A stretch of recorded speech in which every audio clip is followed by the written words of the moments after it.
Coming up on the Tall Mike Wine Podcast. Yes, and you want to say Willamette. Willamette. See, you want to hit that second syllable. I didn't know to get that. the right emphasis. And she's like, "Oh, I love you. You're adorkable." I remember she said I was adorkable. They had like two dreams for me, basically. One was for me to be married to a nice Jewish girl, and the other dream was for me to be a doctor or a lawyer. Now let's talk about podcasting. What did you learn today? I learned that you didn't know how to pronounce Willamette Valley correctly. Yeah, exactly. Pretty soon, Greta Thunberg is knocking on your door. Totally. I mean, And now, the Tall Mike Wine Podcast. The cell phones have been silenced. The wine carefully poured. I hope you're sipping along with us, unless you're driving, which is another strong argument for mass transit. Am I right?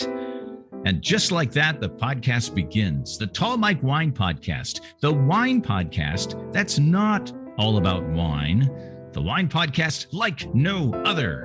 And also number 13 on the FeedSpot list of the top wine podcasts. Yes, we moved up the charts a notch. My name is Mike. Tall Mike Wine is the full moniker, and I am your host for the podcast heard in 47 countries on 6 continents and in 44 of these United States. Coast to coast, from Longwood, Florida to Glen Mills, Pennsylvania, from Hobart, Indiana to Ennis, Texas. Also, Chula Vista, California, the home of Southwestern College, who count among their distinguished alumni one Tom Waits. Is Tom Waits listening to the podcast? Probably not, but I'm glad you are. Thanks for finding us. If you haven't already shown us some love in the form of ratings and reviews, what are you waiting for? These things are important. Also, tell your friends. I'm sure they'd love to be in on this little podcast where conversation meets wine and fun things happen. Speaking of fun things, my guest for episode 30, joining us via Zoom, he is a cookbook author, a food blogger, a former Food Network host.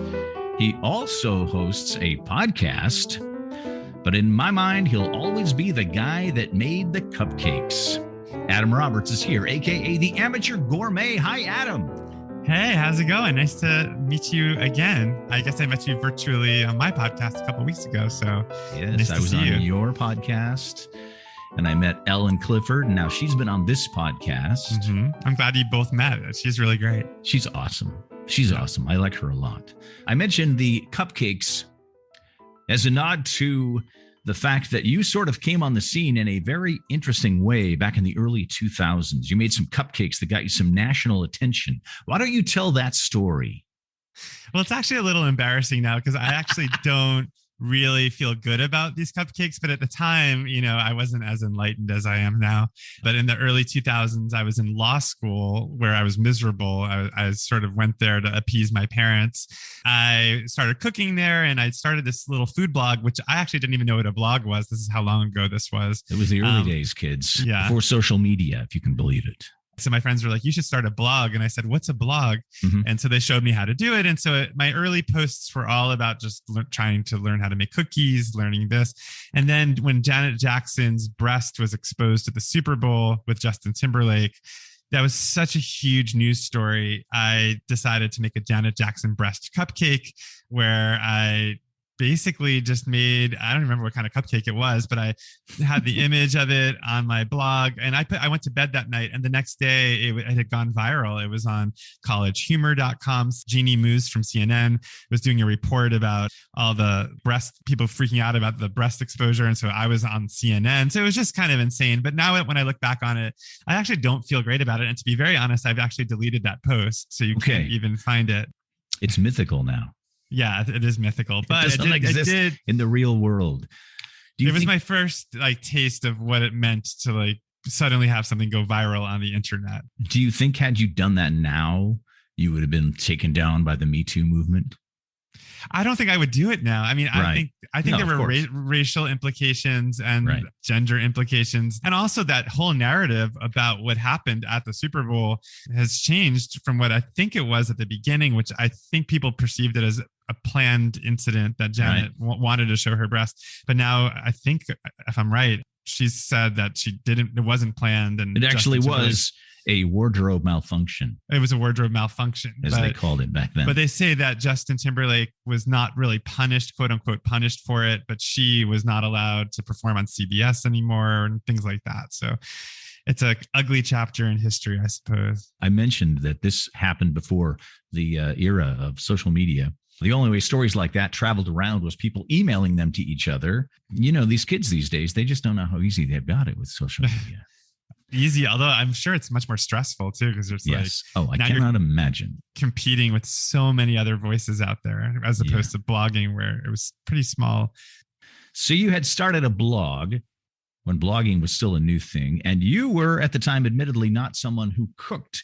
And correct me if I'm wrong, you didn't even so much care for cheese, or am I imagining that part? No, that's actually good. Wow, you've done your research. I grew up in a family where cheese was not a big thing, and I think partially because my dad grew up in a mostly kosher home, and I think dairy, like that kind of like funky French cheese, was just not part of his vernacular. He did like, what's it called, like herring and cream sauce, like Jewish, like old Jewish things like that. So we had like cream cheese and things like that were totally fine. But I remember going to a friend's house for a sleepover when I was a kid, and his mom served lasagna, and that seemed like the most exotic, horrifying thing I'd ever seen. I was like, what is that? Oh my God, like all the cheese. But of course, like over time, I have certainly like grown to love cheese. There's very few foods I don't like, and cheese is one that I really like a lot. So you came from a household where there was really not a lot of cooking happening. You've talked about this. Your mom, loves to eat out, and it was pretty much just eating out. So you showed up in college not knowing how to cook, and then just kind of got wild hair to start trying cooking. Were you just curious? I think the real moment was when I was a senior in college. I began my career with frozen California Pizza Kitchen pizzas. And so I would go to the grocery store, and that was like the beginning. By the way, I do have my wine with me, so I don't want you to think I failed to. That's the next question. Okay. Oh, it is. Okay. Because I forgot to pour it before. You said we've poured our glasses, but I hadn't done it yet. That's all right. There'll be a sound effect at the beginning of the show. People will hear the wine being poured. Got it. So I was in law school, really, was when I started watching the Food Network. And that was in the early days where Sarah Moulton had a show called Sarah's Secrets. And it was even before like Rachel Ray. And I was obsessed. And I just, something about going into the kitchen after a long day of like contract class and tort class, not the cooking kind of tort, but like, the lawsuit kind of tort. Right. I just suddenly really took to the idea of like slicing garlic and stirring olive oil with tomatoes in a pot. Like just those sensations really started to speak to me. And I think I needed it. I think I was so unhappy in that moment in my life. I was sort of nurturing myself and feeding myself in a way that I really needed at that time. And so it was a very authentic expression for me, because it wasn't for career. It wasn't for social advancement. It was literally just for myself that I wanted to cook. And I did. All right. Now we've come to the time of the show where I ask, Adam, what's in your glass? Well, I just went to the wine shop yesterday, and partially because I knew I was coming on this. So I bought this wine. It's called the Marigny. Okay.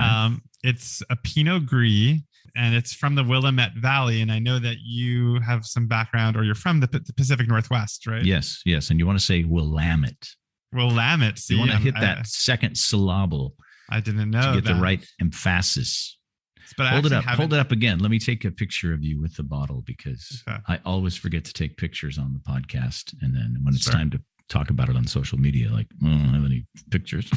But I actually haven't tried it yet. So Pinot Grigio from the Willamette Valley.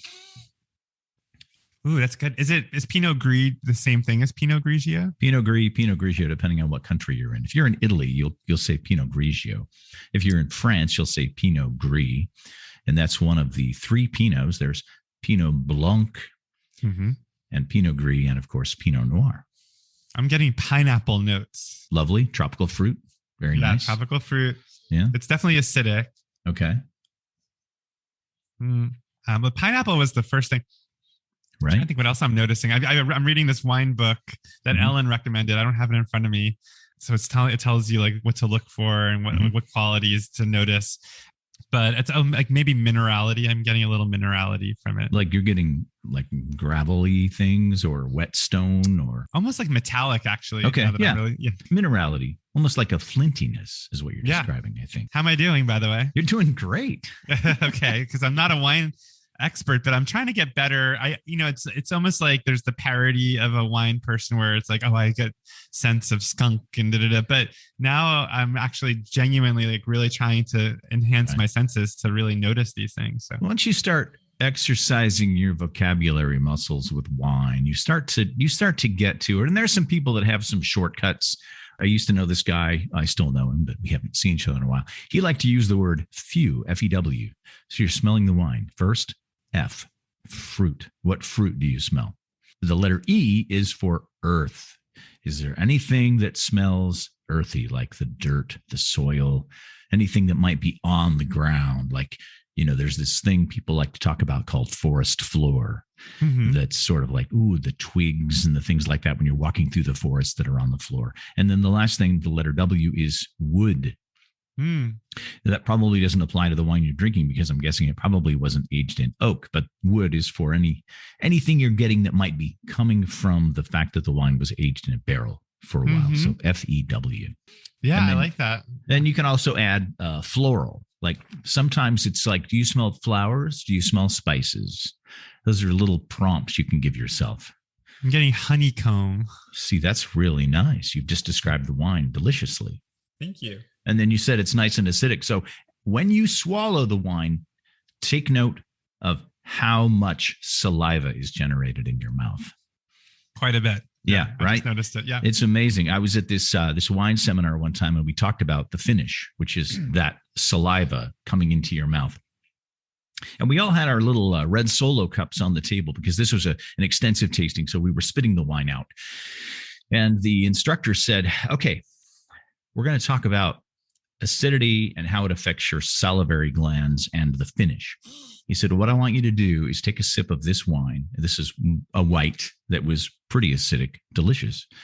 And he said, all right, I want you to swoosh it around and then spit it out. And when you spit it out, now I want you all to lean your head over your spit cup and just let your mouth hang open and see what happens. And now there was a room full of people all just drooling into their cups. It was amazing. It was amazing because they're like, wow, that's a lot of saliva. And that's the really wine funny. Is doing that. And that is a good thing because the wine and the acidity kind of refreshes your mouth and gets it ready for the next bite of whatever you're eating or another sip of that same wine. Yeah, this book that I'm reading, which I keep forgetting the name of, he says it's like lemon juice on like squeezing a lemon on your food. It like that wine can have that same effect to enhance the experience of eating something, which I like a lot. It's like the bubbles in a soda pop. If you were drinking a Coca-Cola and it didn't have the bubbles, what would it be like? It'd be this really syrupy, sweet concoction, but the bubbles keep it fresh. That's what the acidity in wine does. Got it. That's interesting. I like it a lot. Yeah. Interesting stuff. So the blog flourished, and I just want to take a second to say it was great stuff. The little movies, the musical interlude. Adam is an amazing piano player. Wow. So you've been following for a while. I had no idea. I started. I saw the Jeannie Moose story on CNN. Oh, wow. You've really been, wow. Okay. You've been and I started following you, because this is before social media. It wasn't like I had bloggers I was following, but blogs were a new thing. So I'm like, well, this guy seems cool. So I knew you were in Atlanta at law school. And then this led to a gig with Food Network. Yes. Tell me about that. Well, it was this very stressful period of my life. But also very exciting. I got tapped one day. This woman was following me from the Food Network. She didn't have a powerful job there. She was just sort of working there, but she somehow got pulled into a meeting where they were talking about growing their website and that they wanted to do some kind of web show. And so she brought me up. And so her boss reached out to me, and I went to coffee with this boss, and she's like, oh, I love you. You're adorkable. I remember she said I was adorkable because I think that's what they were going for. She was like, I see this as like the Daily Show, but for the Food Network, where like you're just talking about the food world. So I wrote a whole script. And then I came in to shoot the pilot, and it was my first time ever on a soundstage. It was like in front of a whole crew. Wow. And it was me, and it was a flop. Like it just did not work at all. Like the jokes were flops. I was trying to grill a piece of swordfish and I was like barely like able to flip it because I was trying to talk at the same time. I had this whole, Lewis Black style rant that I wrote that I couldn't get through. And so I was like, well, that sucked. Because like I told Craig, my husband, I was like, I did not get the job. But then they called me like that the next week, like, we have a new idea for you. We still love you. Instead of that, we want you to interview our stars and just come to the events and come to things and talk to the people. So I was like, great. So day one, I showed up and they had me interview Alton Brown, Bobby Flay, and Rachel Ray out of the gate, like truly, like no camera experience. Wow. And I think that was literally the concept was like, I was just this bumbling, just come in and be adorkable. Yeah, be adorkable. But it didn't work. I mean, I had that job for almost a year. So I did everything from like go to the South Beach Food and Wine Festival to go to the Las Vegas Food and Wine Festival. I went to Paula's Party, which was Paula Dean's show. And I met Richard Simmons and Anna Gasteyer. In fact, when I was in Las Vegas, I was in a cactus cooking battle against Lorraine Bracco in front of Caesar's Palace because they sent me as a Food Network celebrity, even though nobody had any idea who I was. Right. And so by the end, the commenters were like, who is this guy? We hate him, because they just did not get the idea, which was that I was supposed to be sort of bumbling, but people didn't like it. And so I got fired and that was it. So the joke that you were supposed to be bumbling wasn't super obvious. Or it was just a different sensibility than what the Food Network audience has come to expect, which is a very polished. Totally. They revolutionized cooking shows. Yes. With camera work, now it's more about the money shot of the tomato being sliced perfectly, juice coming out. Remember the old school cooking shows were all just like, there's a camera on the host and they're chopping. Right. They're not zooming in on anything. Now it's food porny. Yeah. Yeah, exactly. I think I was also just very young and very naive. And I don't think I understood at the time how lucky I was to be in those corridors, like in that building every day with the powers that be. And it was a huge opportunity, but I also didn't know enough yet to like have my own cooking show. Like I hadn't learned how to cook yet. So it was a little early for me. You weren't ready for your close-up. Yeah, exactly. Right. You were just this unformed ball of clay and you hadn't yet been sculpted. That's true.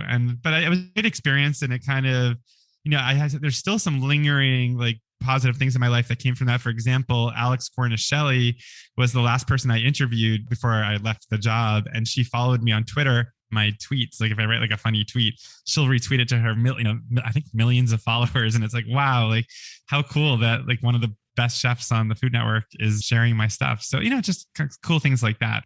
Yeah. Now I want to jump back a little bit because I like to think this podcast is loosely defined as a podcast, besides about wine, about people and how they became who they are. And you had quite a retooling early on. You've already talked about it a little bit. You were in law school. So that's what I want to know. What led up to you going to law school? Because that seems a million miles from who you are right now. But you were in law school when you started the blog. So how did you get there? Frankly, like it was on the heels of coming out to my family.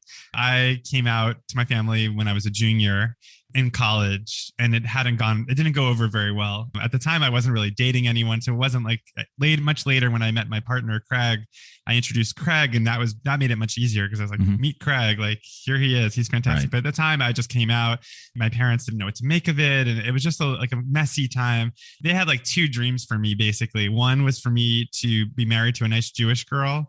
And the other dream was for me to be a doctor or a lawyer. And those were the two dreams. So I yanked one away from them. And I was a creative writing major in college. So I didn't have any idea how to parlay that into a career. It wasn't like I could like graduate college and then be a writer. It was like, what do I do? So my mom made a very, at the time, powerful argument that there are plenty of lawyers who are successful novelists, and look at John Grisham, look at Scott Turow, look at, so I was like, okay, I see that. And she's like, you could always fall back on it. That was the big phrase. You could always fall back on it. So I was like, all right. So I went to law school. Day one, I went to Emory Law School in Atlanta. And day one, I was like, oh my God, this is not for me. These are not the people. I mean, I did have some friends that I've stayed close to, but generally speaking, I was like, this is not the right. I'm like an artsy fartsy creative writing major. And this is like, and you're surrounded by these people who want to be attorneys. Yes. And that's what they live and sleep and eat and breathe. And you're this adorkable guy. Yeah. I was naive about what it meant. And I the first year of law school is the hardest year. It's famously the hardest year. In fact, Scott Turow wrote a book called 1L that became the movie The Paper Chase. And it's the whole Socratic teaching method where you're sitting in a huge auditorium. You know, the contracts teacher, who was really scary, this little German guy, was like, Mr. Roberts, tell us what is required for a contract, you know, and it was in front of the whole room. Mm-hmm. So it was very traumatizing in terms of I felt like there was an organ in my body that didn't belong. Like I had like a liver transplant and it wasn't taking. And so I got through that first semester and I was like, okay, like this isn't for me. My parents were like, well, you got through that first half of your first year, you may as well finish it. So I was like, all right. And I finished that. And so on and so forth. And that's why in my third year of law school, I did two things to save myself. One was I started my food blog, which wasn't, you know, I didn't really expect that to like give me a career, but I was like, okay, well, this is something creative that I'm putting out there. And number two is I wrote a play and I submitted it to 3 graduate schools for playwriting. And by that point, I did my due diligence and I was like, okay, wait, there is something you can do as a writer. You can go to graduate school, and especially for dramatic writing, which can get you a job in TV or film. Right. So I applied to Juilliard, Yale, and NYU, which were the 3 top playwriting programs or dramatic writing programs. And my parents were like, are you crazy? This, you know, what are you thinking? You know, and so I got rejected from Yale.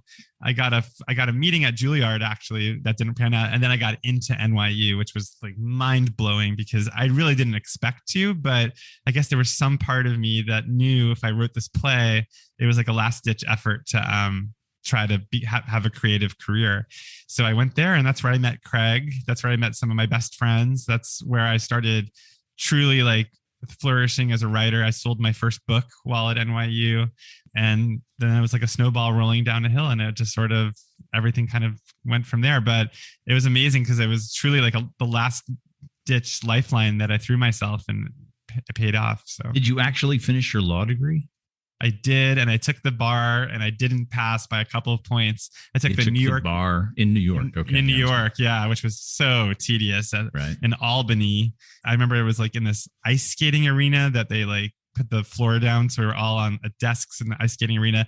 And before the bar begins, they tell you like some people might have nervous breakdowns, like don't let it bother you. And sure enough, a guy like in the middle of the bar exam like got up and like threw his papers in the air and like stormed off. I mean, it was so stressful. And it's so bizarre because I have a portion of my brain that still has like property law and New York tax law. Like that's like somewhere in my brain somewhere. So it's bizarre. It might come in handy on trivia night. Maybe we'll see at some point. Yeah. Let's give a shout out to you meeting Craig in New York. Adam's husband, Craig, is a Northwest native. He's from Bellingham, Washington. Mm-hmm. Shout out to Bellingham. That story about law school and the bar exam has made me need a drink. Okay. Yeah. Now we're going to talk about what's in my glass. I'm drinking a red wine. Speaking of the Pacific Northwest, it's a Washington wine. They are not uncommon on the Tall Mike Wine podcast. I still do like to drink the native juice. And this is a Cabernet Franc. And it's from one of the oldest vineyards in Washington state, the Red Willow Vineyard. They started planting wine grapes in Washington in not a small way in the early 1970s. So the vines that are there now are like, 50 years old. And this is one of those vineyards that's growing old vine grapes. This is a Cabernet Franc from the Red Willow Vineyard. And the name of the winery is Hightower. And they are located in one of the big name areas of Washington for growing wine, the Red Mountain AVA. If you look up Red Mountain, you'll be impressed. There are a lot of wineries there. Do you feel when you have red wine versus white wine that it impacts you differently? Like, for example, I feel when I have red wine, it gives me a headache sometimes. Like it has a different impact on me than whereas white wine and rosé can be a little bit less impactful, I guess. Well, there's more going on in the winemaking process. I don't know how much you know about this, but white wine and rosé, typically the juice is pressed and the juice is fermented by itself. Okay. So it's just the juice from the grapes. Rosé starts out sort of like they're going to make a red wine and then they drain the tank very soon after. And the juice has just started turning pink from the red wine grapes because those red wine grapes, the juice of most of them is actually clear. And red wine doesn't turn red until you ferment everything all together. So what'll happen is they harvest the red wine grapes And there are various methods of processing the grape. But what you end up with typically is a big tank full of grapes that are either partially crushed or somehow kind of ripped open. And there's all this juice in the tank. The juice begins to ferment. And then pretty soon the whole tank is fermenting. That process is called whole berry fermentation. And during that process, the red wine juice turns red. And all of the flavor and aroma and texture and color from the skin goes into the juice. So that is why red wine is so much more complex. So if you have an issue with red wine, it's probably because of all of the stuff that comes from the skin, the tannin and the color and flavors and things like that come from the skin. I prefer red wine with food. Like I think to me, my favorite combination is like a steak with like a big, bold red wine. Like I don't think it gets better. I mean, or like a lamb or just like some kind of red meat with wine like that. That to me is peak enjoyment of wine. So I do enjoy a red, but in terms of like afternoon drinking, like this is going to make me take a nap for sure anyway. So I feel like white is safe there. Hopefully you've scheduled the nap for right after the recording session. You don't have anything. So I shouldn't do it right now. You don't have to go operate heavy machinery, anything like that. No, not today. No. Yeah. I'm also a big fan of the steak and the big red. And I drink probably more big reds like this one. This is pretty big. This is very bold. It's a 2017. So it's still a little bit young for Cabernet Franc. It's still a little bit tight, but it's got beautiful fruit flavors to it. Floral notes. Cabernet Franc, a lot of times you get this sort of rose petal thing. That's delicious. And then, of course, all the red fruit. You get a lot of dark cherry and plum and things like that. And then this wine probably sat for 2 years in oak barrels. So you get some nice vanilla notes. And it finishes nice and easy. It's not super tannic on the finish. So it's basically ready to drink, but will reward future cellaring. And I have a few more bottles of this in my wine rack. And when you say cellaring, is that just leaving it in the cellar on its side in a dark, cold place to mature? Most of that is ideal. Some of the things you don't really necessarily need. You definitely want dark or at least away from direct light. Like my wine rack is exposed to the light in this room, but it's on a wall in my living room that never gets any direct sunlight at all. It's a south wall. And the sun is always going to be over on the other side. So when the sun comes in my big window here, it's never going to hit the wine rack. You want a steady temperature. It doesn't necessarily always have to be cold, but you don't want it to be warm. That's not necessarily good. You don't want it to get much above room temperature. So you don't want it to be in a room of your house that is near the washing machine and the dryer. Right.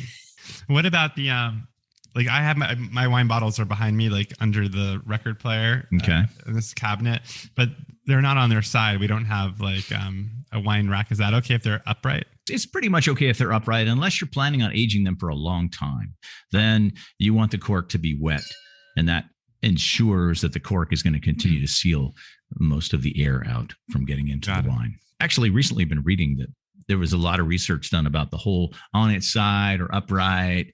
And there's a big school of thought that like, doesn't matter. The cork is in there. The cork's going to keep your wine safe. But I think extended aging, you don't want the cork to dry out because that would be bad. So if you keep it on its side, the cork stays wet, the seal stays legit. Got it. That's good to know. Maybe I'll get some bottles to age down the line. Yeah. Where do you like to buy wine, Adam? Where's your favorite little wine shop in Los Angeles? My favorite is Lou. I don't know if you're familiar. His name is Lou Omder, and he's been in LA for a long time, and he's had various locations. He's married to the film critic Manohla Dargis for the New York Times, which I find fascinating. Wow. But Lou is such a delight. His writing is wonderful, and if you just go to his website from where you are and read his descriptions of the wine, it's so funny and quirky and strange, and just he has a great way with language. And he's not like he's not a warm and fuzzy, cuddly type. Like you don't walk in there and he's not like, "Hey, welcome to the," he's very smart. He's very eclectic, and he organizes the wine in the shop by like Netflix and chill, like good with spaghetti. Things that's like clever. I like that. I can appreciate that. Yeah. And then, I have a friend, Jonathan, who's obsessed with natural wine. And so he really likes this place called Psychic Wines, which is in, I think, Silver Lake. And I've been there and it's a bit more expensive, but I got this wine from Silver Lake Wine, which is a nice like middle ground store where, they have cheaper bottles in the front on this table that they've selected, like $15 bottles. And then in the back are much more eclectic bottles or like classic bottles. And I actually, because I'm reading this book about wine, I got like a Gewürztraminer, which I had to pronounce when I was a waiter for 6 weeks as a college student. And the wine special that day was Gewürztraminer, and I was like, what word is that? How do I say that? So I got one of those. So I tried to get some bottles yesterday that were sort of like classics, like Malbec. I'm trying to think what else I got, like a Pinot Noir, maybe like a Bordeaux, but things that like I can use to sort of continue my education and reference later. So you're moving into the world of wine and you're open to learning. That's nice. Yeah, I it's still a little confusing to me, but I think learning about the classics first, just the noble grapes and those things like is a good starting point for me. And in terms of the natural wine, I think I'm starting to understand what the fuss is about, but it's not for me all the time. Like sometimes I do want more of a robust, classic, smoother flavor. Hey, before we're done today, I want to get your address so I can mail you some official Tall Mike Wine podcast coasters. Okay, that sounds great. This is my one piece of merchandise. Okay. And I mail them to people. If you send me an email, tallmikewine@gmail.com, just say, send me my coasters. I would love to have coasters in your home. All you have to do is email me and give me your address. Now, let's talk about the cookbooks. You have one coming this fall. Give My Swiss Chards to Broadway. So the creative writing really paid off for you there. It did, yeah, with my Broadway puns. Well, my friend Gideon Glick is a Broadway actor. He was in Spring Awakening, and he's on the show The Other Two. And he, on Twitter, like a year ago, or actually right at the beginning of the pandemic, tweeted a joke or something about Bernadette Pizza. Like, should I do a children's book called Bernadette Pizza, sort of a play on Bernadette Peters? Right. I just replied. I was like, yeah, you should. And then he DM'd me and was like, really? Like, you think I should? Like, do you think this is a good idea? And so we just started going back and forth. I was like, well, truthfully, like, I think doing puns on Broadway show titles with recipes might be more fun than just, Broadway singers. Like, oh yeah. And so then we spent like 2 months going back and forth just for fun without any like agenda, making each other laugh with, Chicken Breast Side Story and The Sound of Moussaka and, Sunday in the Pork with George. And so these were all our puns that we did. And at some point I wrote my literary agent who helped sell my previous books. And I know that she loves Broadway, and I know she publishes a lot of cookbooks. That's her main bread and butter, no pun intended. And I was like, what do you think of this idea? And she was like, I love it. She's like, this is so up my alley. I love Broadway. I love cookbooks. Like, let's do it. So we went out with it and we sold it to Countryman Press, which is a division of Norton. And we've been working on it for the past 1.5 years. And it's been so fun. It's my first book of original recipes, which are all influenced by the musicals themselves. So Sunday in the Pork with George, I was influenced by this, the pointillism in the original musical. So the pork meatballs have flecks of red, orange, and green from the peppers and herbs. So it was just a great creative opportunity, and I had a lot of fun doing it. And it comes out October 6th. October 6th. That's my mom's birthday. Oh, great. What a perfect gift for her. Yeah, she's not cooking much anymore, but maybe she'll enjoy the names of the recipes. I hope so. Tell me about the other. Did you say one cookbook, or do you have 2 other cookbooks? I have one book of essays that I wrote when I was 25, right after I graduated at NYU. That was from Bantam Press, which was a division of Random House, which was just called The Amateur Gourmet: How to Shop, Chop, and Table Hop Like a Pro. And it was basically, I still stand by it. I think it was a good book. It was just, and it captures a moment in time. It was about me learning about knife skills, me learning about going to the farmer's market. And I got to go to lunch with Ruth Reichel, and she taught me about eating, how to order at a restaurant. And so that was my first book. And then the Food Network job led to my second book, which was a cookbook called Secrets of the Best Chefs. And the original concept for that was that I was going to travel the country and cook with 50 great chefs. And, it seemed like a daunting task, but I ended up cooking with Jose Andres. I cooked with Alice Waters. I cooked with Tom Douglas in Seattle. I cooked with all kinds of amazing chefs, Lydia Bastianich. it was truly an extraordinary education. If I'm at all a good cook, I think it was because I wrote that book where I got to be in the kitchens with these chefs, learning 3 dishes from each of them and then having to replicate them at homes. And the premise of the book is basically each chef is going to show you some, I guess the word now would be some hack, something that they do that you can do to be more like a chef in your own kitchen. Or they each taught me 3 dishes, and in teaching me those dishes, I would witness them doing things, and there were certain lessons and takeaways.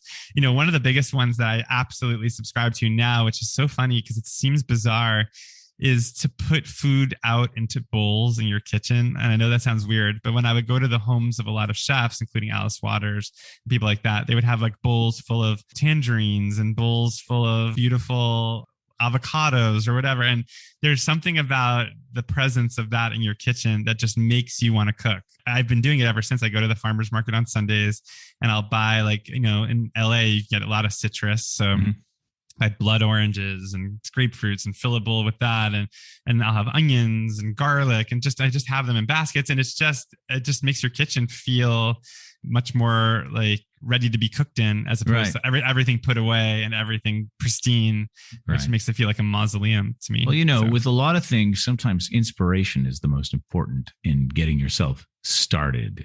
And if you spend your days walking by the kitchen and you see those onions in the basket or whatever, at some point you're going to be like, oh, I'm going to do something with that onion today. Totally. And it's funny because then I'll also think to use things in recipes. Like, for example, with the citrus, I wouldn't necessarily think to put that on a fish, but if I have, cara oranges and I have a red onion and I have some olive oil and some herbs like tarragon or parsley or dill, I could like toss all of that together and put it on top of like a seared piece of salmon or, halibut or something, and it would be delicious. So it just it makes you think outside the box a little bit too. Now let's talk about podcasting. Okay. Sure. The nitty gritty. You started yours under a different name. And then I started mine and have basically been hounding you to come on mine for a while. I just wanted to make it feel special. It's like when you try to convert to Judaism, you have to visit the rabbi's house 3 times. So, is that the thing? Okay. Yeah. I finally made it because one of the times I followed up was like, hey, Adam, I'm still hoping to get on my podcast. And you said, oh, actually, I'd like you to come on my podcast. And then I got to be on the podcast and I met Ellen Clifford, and then she's been on my podcast and she's a great person to know. And now you're here. Tell me about the transition from lunch therapy to the Amateur Gourmet podcast. Was it purely like a branding decision, or did you get tired of giving out all that free therapy to people? It was a little bit of both. Lunch therapies, the concept was simple. I would ask people what they had for lunch, and then we would talk about it for an hour and just sort of see what it revealed about them. I hate to disagree with you, but it was more like, I'm going to interview this person who's well known in the world of food. And then at some point, I'm going to say, like I do on this podcast, I say, what's in your glass? And then you would ask them what they had for lunch. And then you would do a little bit of therapy. Right. That's true. Which had to have been hard because that's like you were improving, that whole thing. Because you didn't know in advance what they were going to say they had for lunch, right? Yeah. And, and I actually really like hearing what people had for lunch and sort of seeing what it reveals about them. It was something that I did on Twitter and Instagram for a while. I would just tweet, tell me what you had for lunch, I'll tell you what it means. And I would get so many responses, and it would just be like, oh, this means you're uptight, this means you're, it was just like totally glib and silly. But what was interesting about the podcast was I definitely had episodes where people like cried. My friend Luke Matheny is a filmmaker. He won an Oscar for a short film, and he came on, and I think he talked about losing his father. And I don't know. It was so surprising that the silly little concept like went to such an emotional place. I had other ones though where people were like walls were up. I had Fergus Henderson, the famous chef who basically pioneered nose to tail eating at St. John in London. He came to my apartment right before the pandemic. He looked like the rabbit from Alice in Wonderland. He's just sort of like pocket watch and all that. And it was like his publicist brought him over, and as soon as I started like trying to psychoanalyze him, it was like, what do you think you're doing? Like, knock it off. And I even had a woman come on who I won't name, who I did the whole session with her, and then she left and texted me afterwards, I'm not comfortable with you airing this episode. There was all kinds of stuff. But to answer your question, I transferred my podcast to Substack, which is where I do my newsletter. Okay. And because they were starting podcasting. What I didn't realize when I made the transfer is that to publish the podcast through Substack, you have to send it out as an email. And I have a really nice email list because I've been doing my newsletter for, almost 10 years. And I think I was annoying people because I was inadvertently like jamming up their inbox because it was, my newsletter. And then it was a separate email about lunch therapy. And then it was a third, so at some point I was like, okay, I was losing followers. And I was like, I think I need to connect the newsletter more to the podcast. I just changed the name of the podcast to the Amateur Gourmet Podcast. And in doing so, I actually think I liberated myself to make it more about food and drink. And so now each episode has a theme. When you came on, it was wine week. And so we talk all about wine. I'm trying to remember what this week's was. Oh, this week was collecting vintage Pyrex. I had this amazing woman, Nicole Miller, on this week who has an Instagram account called Pyrex and Plants. And we talked all about going to estate sales and, antique shops. And so I really like it now because it's a little more focused on this category that I'm in, which is food, as opposed to psychology, which I have absolutely no experience in. And you're the amateur psychologist. Yeah, very unqualified. I'm glad to be in this new arena. Maybe I'll go back to lunch therapy at some point. I don't know. That was a great idea. It just wasn't like a direct hit of what your ideal podcast could be. Yeah. And it's funny because with branding, I'm not good at it. And there was a period where I changed my brand from Amateur Gourmet to my name to Hey Adam Roberts. And I changed my website to Hey Adam Roberts. And I changed my Twitter. And I remember I have this friend Price, and he's like, Adam, like, why are you doing that? He's like, why would you give up this thing that you've been building for 15 years? I was like, well, I'm tired of being this moniker. I want to be my name. Well, he was totally right. Like none of that panned out. And so I had to fight to get my handle back, but now I have it back. So, and you're not the most famous Adam Roberts out there. There's another guy, British sci-fi author. Because when I was Googling you in preparation for this, I thought, I wonder if he has a Wikipedia page. So I just started Googling you, and I got all this Adam Roberts, the author guy. What is the funnest part of hosting a podcast for you? Honestly, it's learning. I learned a lot in the wine podcast that I did with you and Ellen. I learned a lot this week with the Pyrex one, and also just connecting with fellow weirdos who like this very obscure part of life, who spend the time and obsess over what they eat and drink. It just feels really cool to get to connect people. And also, actually, I should say this, the pandemic has opened up the world to me. It's like I can use my computer and talk to anyone. And there are people that I had never met before that I've now connected with via my podcast. Like Ryan Sutton is the James Beard Award winning food critic for Eater New York. And he's been their food critic for like a very long time. And I've always read him, and we've always tweeted back and forth. And so finally I was like, do you want to come on my podcast? I got to talk to this person who I admire. I just love that opportunity to get to talk to people. Conversation is fun. And like you said, you learn stuff. What did you learn today? So far, I learned that you didn't know how to pronounce Willamette Valley correctly. Yeah, exactly. And it's actually funny because I'm going on a trip with Craig's family for their 50th anniversary, his parents, and Craig makes fun of how I say this, Winthrop, Washington. Winthrop, yeah.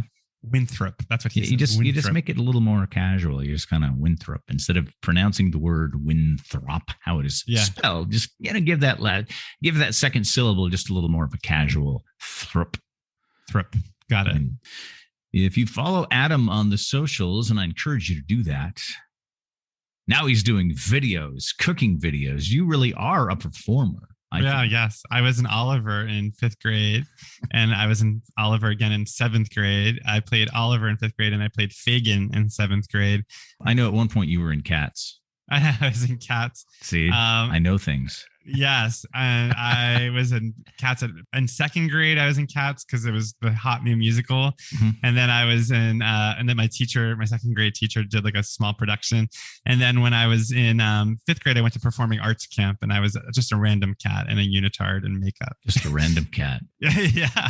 But I do definitely have a performing side. I did do improv in college. So when you mentioned improv in my podcast, absolutely. Like I love thinking on my feet. And, I've written for television. Like I wrote for a show on ABC called The Real O'Neills, which was a comedy writer's room. And that's all about just like trying to be funny quickly. So being on videos and doing YouTube, and I'm also trying to do TikTok, which is very intimidating. I know you're on Instagram and Twitter. What are the handles? They're all Amateur Gourmet. Everything all is Amateur Gourmet now. Okay, good. Yeah. No more of this Adam Roberts. No, bullshit. don't even look for that. Yeah, that's a science fiction author. Just Amateur Gourmet. So are you Amateur doing Gourmet. TikTok, or are you just considering it? This week was a turning point for me because somebody wrote an article. It was sort of basically saying you can't sell cookbooks unless you have a huge social media following. Mm-hmm. It has to be like over 100,000. And, I have like 27,000 on Instagram and I have like 33 or 34,000 on Twitter, but it's like, okay, I need to grow this. And then basically in my research, I was basically reading that like Instagram isn't promoting pictures as much as they're trying to compete with TikTok. So they're promoting their reels, which they're because of TikTok. So I was like, okay, and people have been telling me for years, you have to do TikTok. My literary agent's like, you should be on TikTok. And everybody I know is trying. So I was like, oh my God, what am I doing wrong?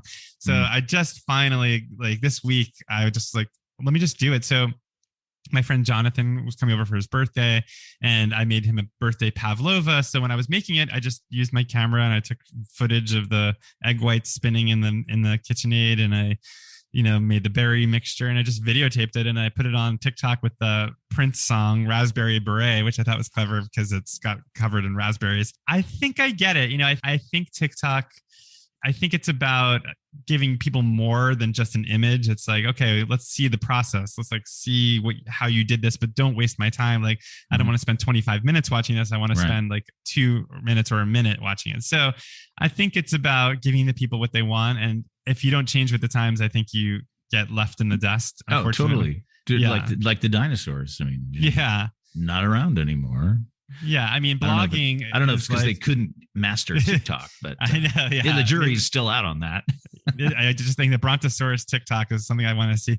My blog is the one thing that I truly have left behind. I don't know many people, including David Leibovitz, who's now transferred to his newsletter. Mm-hmm. My only friend who's really still blogging is Smitten Kitchen, and she makes it look just as relevant today as it ever did. But for me, I needed to move on. So your biggest thing is the newsletter now, right? The Substack? Yeah. Okay. Yeah, I do that twice a week. It's kind of amazing. It's like really cool to have an audience. I actually just heard David on an interview talk about this, that these are people who want to hear from me. When I had my blog, I would write a post and you would get comments from just somebody who saw this on the internet and be like, who the hell do you think you are? Right. Talking about like, artichokes being bad. Artichokes are delicious. It's like, oh my God, get out of my comment section. And then with newsletter, you're sending it to people who want to read it, which is fantastic. I love it. I mean, occasionally I'll get like a nasty letter, like, oh, what did I do? Like I put aluminum foil on my new cookie sheet and I was like, I'm trying to keep it shiny. I sent that out on Earth Day. And so people are like, don't do that. That's a waste of foil. And I was like, oh, sorry. You're killing the world. Yeah. I mean, oh my God. Pretty soon Greta Thunberg is knocking on your door. Totally. I mean, I have, from people yelling at me about things over the years in the comments, like it certainly has changed. Even my punctuation and grammar and, syntax, like people will be like, you used the wrong syllable or it's just like, these are things now that stay with me because I got hammered so much over the years. So It's actually probably been good for me to get beaten up on the internet. I have one last thing to cover here. Yeah. And it's a mystery of the food world.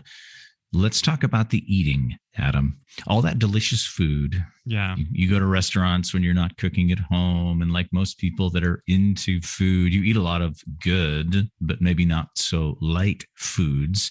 There's certainly this ever-present sense of decadence within the food world, right? Like, oh, let's add bacon or let's put some cream in here. There's just don't even go to a restaurant and see how much butter they put in everything.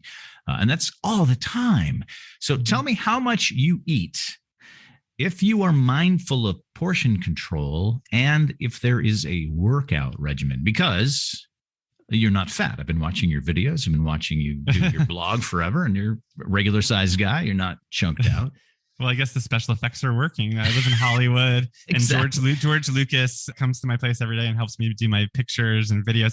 Well, it's so funny you bring that up. I actually was thinking of a book called like Food People and Their Bodies. I think it's the most common question that food writers get asked. I know David Leibovitz gets asked that all the time, and just all kinds of people get asked these questions. And I think, and not just if you're skinny, but all different kinds of bodies, like plus sized, whatever you are, how you negotiate what you eat. with how you look and how you feel about yourself. And, so I just think that's fascinating. To answer your question, living in LA, I am considered morbidly obese. So thank you for telling me I'm skinny. You're looking great. I walk into the gym and people open up the path. They're like, let him through. But no, I'm trying to lose weight right now. I'm using the Noom app, which is great because you enter what you eat every meal and you weigh yourself every day. Generally speaking, though, to just get down to the point, I eat a light breakfast of overnight oats often, or oatmeal. If I'm being good, quote unquote good, I'll go to the gym and run 3 miles in 30 minutes, which is pretty impressive for me because I'm not an athlete. A 10-minute mile is nothing to sneeze at. Unless you're like in your 20s, then maybe that's you're kind of slacking. Yeah. I mean, I don't know how I do it because I'm not an athlete, but I do that a couple days a week. And then I try to have a smoothie at the gym for lunch. And so basically the way I do it is if I don't have anything going on a given day, if I'm not having a dinner party, if I'm not trying to create content, I'll just make a protein and a vegetable for dinner, which sounds very punitive, but you have to put that in the context of most nights of the week I'm going out to dinner with friends or I'm having people over. So you're having people over, and last night or the night before I love this, you cleaned out all the cheese in the refrigerator and you made macaroni and cheese. And it looked so good, but it also looked like about 1 million calories in a tablespoon. What's funny is this Noom app is blowing my mind though about calories. I mean, this is very relevant for your podcast, but a glass of wine, according to Noom, is, I want to say over 200 calories. Totally. It's like 250. 250, but when I entered mac and cheese, it said that one portion of mac and cheese that said was 250 or 2. So I was like, wait, my glass of wine is the same as my mac and cheese. It just all feels very strange to me. The thing with generalizing that kind of stuff, you see, you just go on the internet and say, how many calories in a glass of wine? And you're going to get 5 different answers from 5 different websites. And it's probably the same thing if you look up just lists of foods and their caloric content. Macaroni and cheese. Well, who made it? And how much butter did they use? And, it can be extremely variable. Yeah, mine was not healthy. I made a point, though, to make a huge salad with it. And my goal that night, and I think I stuck to it, was to eat a little square of mac and cheese and just fill myself up with the salad.